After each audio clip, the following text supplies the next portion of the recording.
موسیٰ علیہ السلام نے جب تورات پڑھی، جب اتری، طور پہ چلے گئے، یا اللہ یہ ایک امت کے فضائل ہیں اتنے زیادہ. رب اجد فی الالواح امتا یامرون بالمعروف وینہون عن المنکر رب اجعلہم امتی. وہ ایک امت ہے جس کے بارے میں تو نے میری کتاب میں لکھا ہے کہ بھلائیوں کے داعی ہوں گے اور برائیوں سے روکنے والے ہوں گے، وہ امت مجھے دے دے. اللہ نے کہا تلک امت احمد، وہ میرے احمد کی امت ہے، تمہاری نہیں بن سکتی. اب موسیٰ علیہ السلام تھے لاڈلے نبی، اللہ سے ضد کر لیتے تھے. ایک امت کا حال لکھا ہے کہ وہ 5 نمازیں پڑھیں گے تو ان کے اس دن کے سارے گناہ معاف ہو جائیں گے. میری امت کا تو یہ مسئلہ نہیں ہے، تو رب اجعلہم امتی، وہ امت مجھے دے دے. اللہ نے کہا تلک امت احمد، وہ میرے احمد کی امت ہے. آخر میں موسیٰ علیہ السلام کہنے لگے میں منگتا رہا بے مینو دے دے، مینو دے دے، اگر مجھے نہیں دینی تو مجھے اس امت میں سے بنا دے.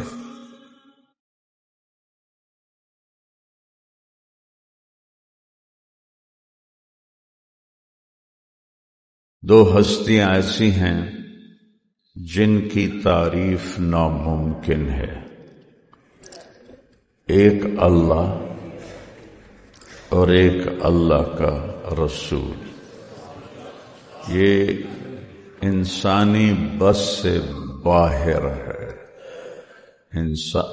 انسانی علم سے باہر ہے. ان دونوں کو بیان کیا جا سکے. اللہ تعالیٰ نے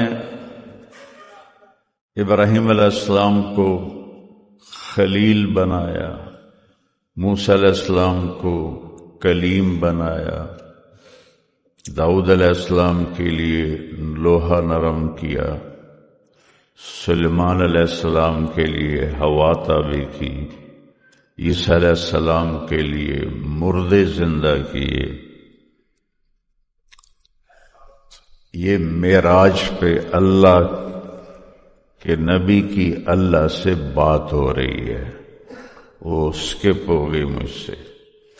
جب آپ معراج پہ گئے اور اللہ نے قاب قوسین او ادنیٰ پردے ہٹائے تو اللہ کے نبی نے یہ سوال کیا، یا اللہ اپنے ابراہیم کو خلیل بنایا، موسیٰ کو کلیم بنایا، داؤد کو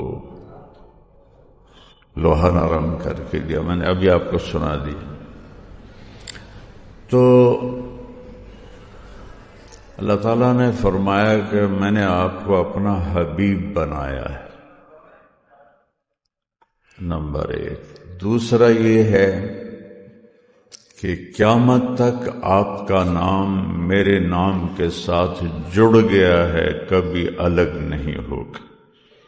اب دیکھتے ہیں ایک جج کی نیم پلیٹ لگتی ہے جب وہ ریٹائر ہوتا ہے یا ٹرانسفر ہوتا ہے تو نیم پلیٹ بدل کے دوسری پلیٹ آ جاتی ہے، پھر اور آ جاتی ہے، پھر اور آ جاتی ہے.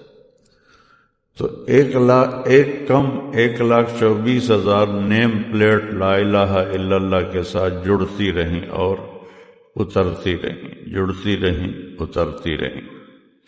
لیکن جب لا الہ الا اللہ کے ساتھ محمد رسول اللہ جڑا تو اللہ تعالیٰ نے فرمایا اللہ ذکرت الا ذکرت معی، میرے محبوب اب یہ آپ کا نام میرے نام کے ساتھ جڑا ہے، یہ قیامت کے دھماکے سے بھی جدا نہیں ہوگا.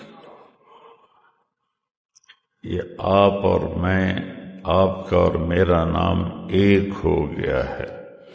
اطیعوا اللہ و اطیعوا الرسول، آمنوا باللہ و رسولہ، من یطع اللہ و رسولہ سیؤتینا اللہ من فضلہ و رسولہ. یہ چند آیات میں نے آپ کو قرآن سے پیش کی ہیں. تو حبیب اسے کہتے ہیں جس کی محبت کی انتہا نہ ہو. حبیب ہے حبہ سے. حبہ دانے کو کہتے ہیں. میں آبائی ذمہ دار ہوں. دانے کی کیا کیفیت ہے؟ کاشت کرو بڑھ جائے گا، پھر کرو پھر بڑھ جائے گا، پھر کرو پھر بڑھ جائے گا، قیامت تک کرتے جاؤ وہ بڑھتا جائے گا. حبیب اسے کہتے ہیں جس کی محبت کی کوئی انتہا نہ ہو. اور حبیب کس کا؟ میرا نہیں، آپ کا نہیں، اللہ کا حبیب. تو اللہ جس سے حبیب بنائے گا تو اپنے لیول کے مطابق بنائے گا. تو اللہ کے لیول کی جیسے انتہا نہیں ہے، تو اللہ نے جسے حبیب بنایا ان کی بھی کوئی انتہا نہیں ہے. تو آپ تشریف فرما تھے، ایک بدو گزرا دیہاتی، گوہ کا شکار کیا. پتہ نہیں تسی گوہ ویکھی کہ نہیں ویکھی. تو پہلے تو بہت ہوتی تھیں، جب زمینیں اتنی آباد نہیں ہوتی تھی. ہم نے خود ان کے شکار کیے بچپن میں ان کو مارنے کے لیے. لیکن یہ جو غیر مسلم خانہ بدوش ہیں، یہ اب بھی گوہ ڈھونڈ کے شکار کر کے کھاتے ہیں. تو عرب بھی کھاتے تھے. تو اس نے مار کے نا گوہ کو اس کی دم کے ساتھ رسی باندھی ہوئی تھی اور ایسے اپنے اونٹ کے ساتھ لٹکایا ہوا تھا. جب وہ آپ کی محفل سے گزرا، کہنے لگا اے بندہ کون ہے؟ تو ایک شخص نے کہا یہ وہی ہے جو کہتا ہے میں اللہ کا نبی ہوں. اچھا یہ. تو اس نے اپنی اونٹنی کو موڑا اور کہنے لگا تم ہو جس نے گھروں میں لڑائیاں ڈلوا دی ہیں اور بھائی بھائی کو جدا کر دیا ہے. اگر تیری میری قوم کی صلح نہ ہوتی تو میں یہیں تیری گردن اڑا دیتا. عمر رضی اللہ عنہ کی آنکھیں ایسے گھومنے لگیں کہ یا رسول اللہ دعنی اضرب عنقہ، مجھے اجازت دے میں اس کا سر اڑا دوں. آپ نے فرمایا عمر کاد الحلیم ان یکون نبیا، تمہیں خبر ہے اچھے اخلاق والا نبی بنتے بنتے رہ جاتا ہے. کیا تعبیر ہے! نبی تو کوئی بن نہیں سکتا، نبی تو اللہ بناتا ہے. لیکن اخلاق ایسی بلند چیز ہے کہ آپ نے کہا بس نبی بنتے بنتے رہ جاتا ہے. پھر آپ نے فرمایا میرے پیارے آپ کو کیا شکایت ہے مجھ سے؟ اس نے کہا میں نے شکایت شکوت کوئی نہیں. اس نے ایسے گوہ کی رسی کھولی اور آپ کے سامنے ایسے پھینک دی. کہنے لگا اینو آکھ تینو نبی مننے تو میں بھی مان جاواں گا. اب اس کو یہ خیال کہ مویا تو بندہ نہیں بولیندا، جانور کے میں بولنا ہے. تو وہ ایسے ہو کے کھڑا ہو گیا، فاتحانہ انداز میں ایسے کھڑا ہو گیا کہ آج میں انہوں ہرا دینا ہے. تو آپ کے لبوں پہ مسکراہٹ آئی.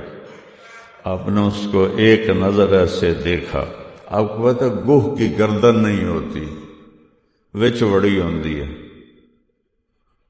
آپ نے اس کو ایک نظر ایسے دیکھا، پھر فرمایا یا ضب ضب عربی میں گوہ کو کہتے ہیں، یا ضب، اور یاد رہے زندہ نہیں تھی، مار کے لایا تھا، ٹھیک۔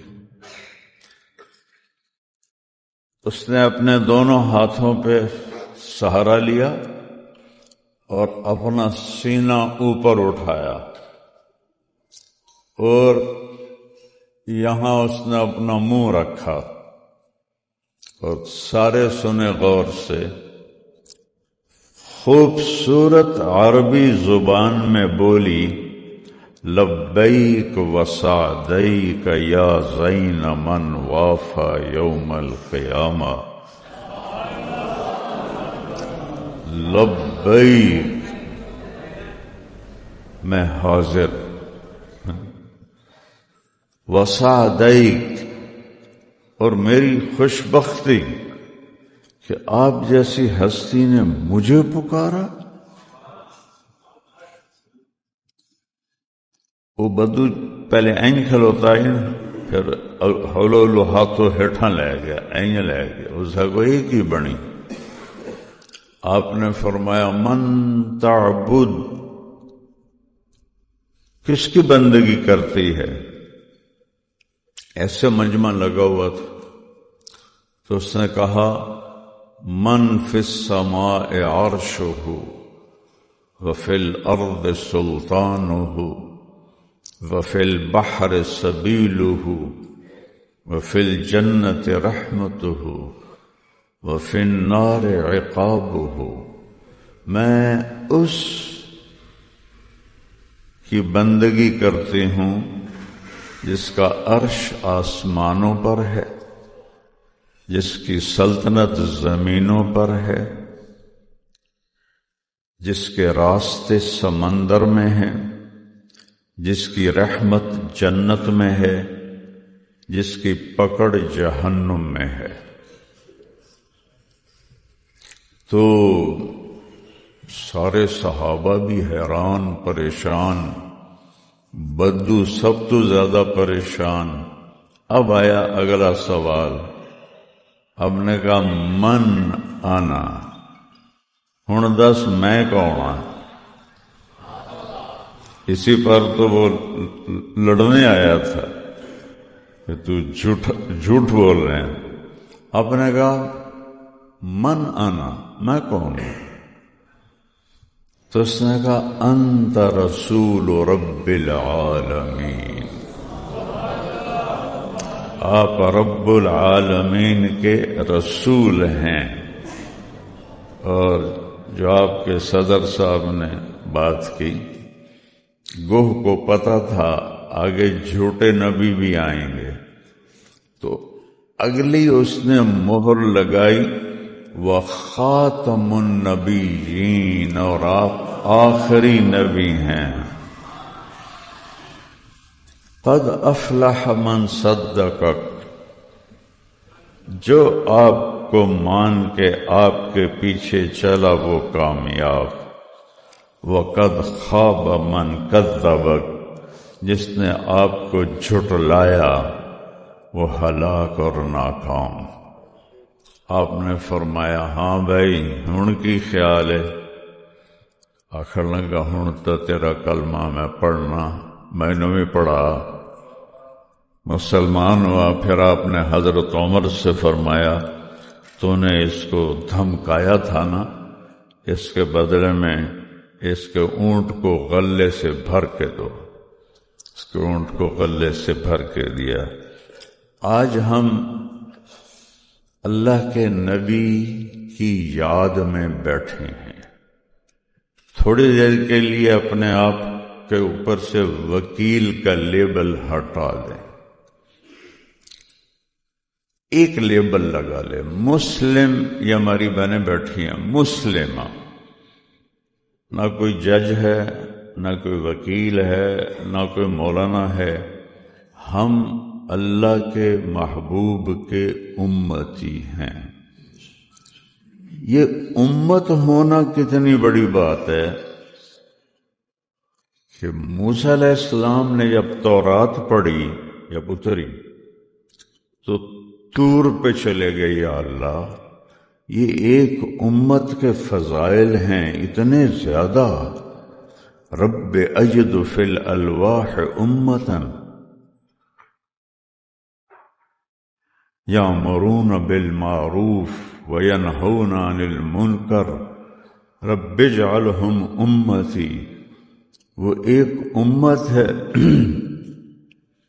جس کے بارے میں تو نے میری کتاب میں لکھا ہے کہ بھلائیوں کے داعی ہوں گے اور برائیوں سے روکنے والے ہوں گے. وہ امت مجھے دے دے. اللہ نے کہا تلک امت احمد، وہ میرے احمد کی امت ہے، تمہاری نہیں بن سکتی. اب موسیٰ علیہ السلام تھے لاڈلے نبی، اللہ سے ضد کر لیتے تھے. اجد فی الالواح امتا کفارۃ ذنوبہم الصلوات الخمس.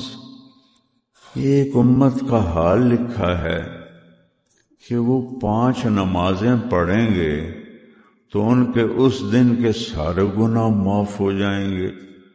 میری امت کا تو یہ مسئلہ نہیں ہے، تو رب اجعلہم امتی، وہ امت مجھے دے دے. اللہ نے کہا تلک امت احمد، وہ میرے احمد کی امت ہے. کیا رب اجد فی الالواح امتا یؤخذ من اغنیائہم ویرد علی فقرائہم. ان کی زکوٰۃ مالداروں سے لی جائے گی اور غریبوں کو دی جائے گی. اور موسیٰ علیہ السلام کی امت کا کیا تھا؟ زکوٰۃ اکٹھی ہوتی تھی اور ایک پہاڑ پہ رکھی جاتی تھی، اوپر سے آگ آتی تھی اور اس کو جلا دیتی تھی.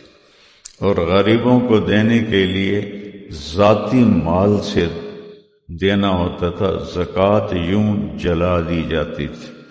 یا اللہ یہ تو زکوٰۃ بھی کھائیں گے، کہ یا اللہ یہ امت مجھے دے دے. تو اللہ نے کہا تلک امت احمد. موسیٰ وہ احمد کی امت، میرے محبوب کی امت ہے، آپ کی امت نہیں ہے. پھر کہنے لگے یا اللہ اجد فی الالواح امتا یقاتلون فصول الضلال حتی یقاتلون الدجال الاعور الدجال.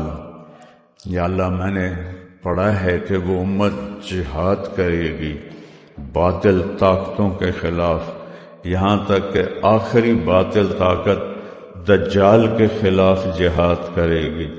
وہ امت مجھے دے دے. اللہ کہیں تلک امت احمد. اچھا اب یہ لمبی حدیث سے ہم نے آگے پیچھے بھی جانا ہے. میں نے صرف تھوڑا سا آپ کو نمونہ بتایا ہے. بڑے خوبصورت چیزیں ہیں. آخر میں موسیٰ علیہ السلام کہنے لگے میں منگتا رہا بے مینو دے دے، مینو دے دے. اگر مجھے نہیں دینی تو مجھے اس امت میں سے بنا دے. یہ ہے امت کا مقام کہ موسیٰ کلیم جیسی ہستی فرمائیں کہ ان میں سے بنا دے مجھے، ان میں سے. تو اللہ نے فرمایا موسیٰ کیا بات کرتے، ان اجتبیتک علی الناس برسالاتی و بکلامی. تو تو میرا کلیم ہے، تو تو میرا رسول ہے، تو تیرا مقام تو امت سے بہت بڑا ہے. لیکن ایک وقت موسیٰ علیہ السلام جیسی ہستی بھی فرما رہے ہیں کہ یہ امت مجھے عطا فرما دے.